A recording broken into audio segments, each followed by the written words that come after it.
Olá, meu nome é Maria Cândida e hoje vamos começar a leitura do livro A Princesinha.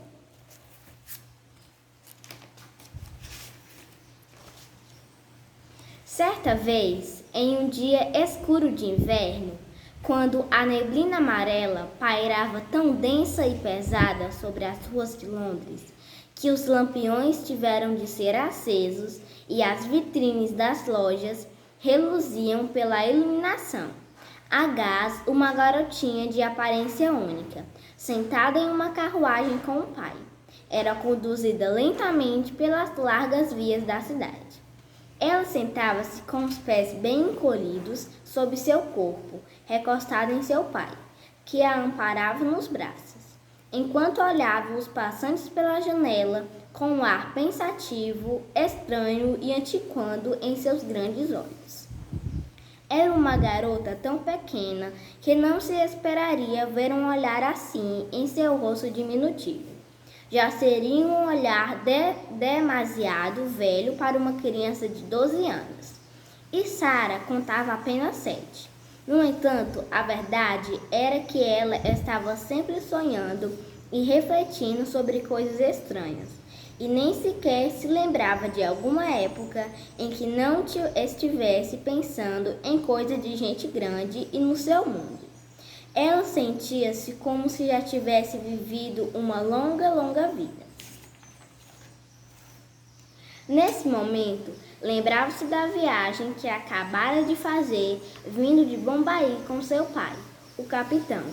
Pensava no grande navio, nos lascarins passando para todo lado silenciosamente, nas crianças brincando no covés quente e algumas das mulheres dos jovens oficiais que tentavam fazê-la conversar, rindo do que ela dizia.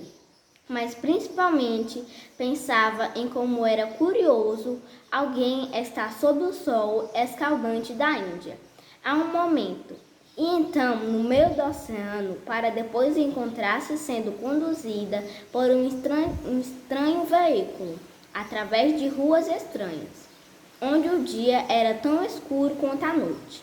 Achava tudo aquilo tão confuso que se aproximou mais do pai. Papai, disse ela com uma vozinha misteriosa e baixa, que quase chegava a parecer um sussurro. Papai, o que foi, querida? O capitão respondeu, abraçando-a forte e olhando para seu rosto. A Sara está pensando em quê? É aqui o lugar? Sara sussurrou, aninhando-se ainda mais ao pai. É aqui, papai. Sim, minha pequena Sara, é aqui. Finalmente chegamos. E embora ela tivesse apenas 7 anos, sentiu a tristeza do pai ao dizer tais palavras. Parecia-lhe ter passado muitos anos desde que o pai começara a preparar-lhe o espírito para o lugar, como ela sempre o chamava. Sua mãe havia morrido quando ela nasceu, então ela nunca chegou a conhecê-la ou sentir saudades. Seu pai jovem, bonito, rico e carinhoso, parecia ser a única companhia que ela tinha no mundo. Eles sempre brincaram juntos e gostavam da companhia um do outro. Ela só sabia que ele era rico porque ouvira o comentário de outras pessoas, quando pensava não ser ouvidas, e ouvira ainda que também ela seria rica quando crescesse. Ela não tinha a mínima ideia do que ser rico significava. Sempre morara em um lindo bangalô e acostumara-se a inúmeros criados que lhe faziam salamaleques. Chamavam-na de Senhora Sambi e realizavam-lhe todas as vontades. Ela tivera brinquedos, animais de estimação e uma aia, que a venerava, e pouco a pouco percebeu que quem era rico tinha todas essas coisas. Isso, no entanto, era tudo que ela sabia a esse respeito. Durante sua curta vida, apenas uma coisa a incomodara, e essa coisa era o lugar para onde a levariam algum dia.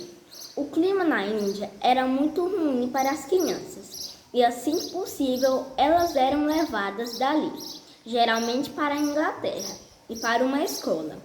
Ela vira outras crianças partirem e ouvira seus pais e mães falarem das cartas que recebiam.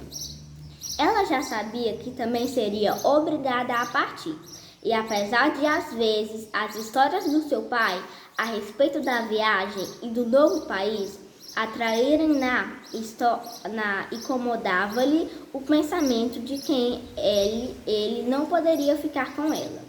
Você não poderia ir para aquele lugar comigo, papai? Ela perguntara quando tinha 5 anos de idade. Você não poderia ir para a escola também? Eu ajudaria com suas lições. Mas você não vai ter que ficar por muito tempo, minha pequena Sarah. Ele sempre dizia. Você vai para uma esplêndida casa, onde haverá um monte de garotinhas e vocês brincarão juntas. E vou enviar-lhe inúmeros livros.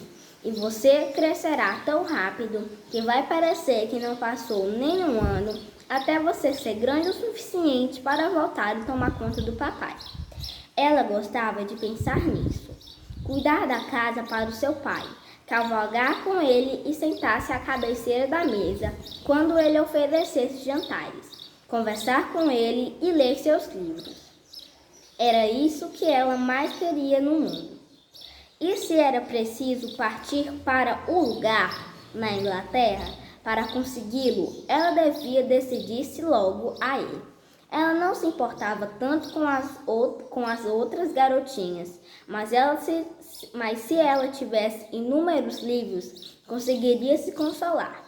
Ela gostava de livros mais do que qualquer outra coisa, e na verdade, sempre inventava histórias sobre lindas coisas, contando-as para si mesma. Às vezes, contava-as também para seu pai, que as apreciava tanto quanto ela. Bom, papai, disse ela calmamente, se chegarmos, acredito que devemos nos conformar. Ele riu de seu discurso antiquado e beijou-a. Ele mesmo não estava nem um pouco conformado, mas sabia que deveria guardar segredo de tal fato. Sua pequena e especial Sarah fora uma grande companheira, e ele sentia que seria bastante solitário quando, ao retornar,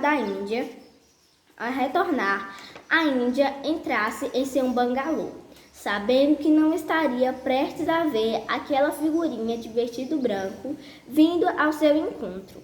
Então, segurou-a com toda a força em seus braços, enquanto a carruagem adentrava a grande praça triste, onde se encontrava a casa que era seu destino. Era uma grande e sombria casa de tijolos, igualzinha a todas as outras, daquele lado da praça. Mas aquela tinha na porta da frente uma placa brilhante de latão, em que gravara-se em letras pretas. Continuaremos o capítulo 1.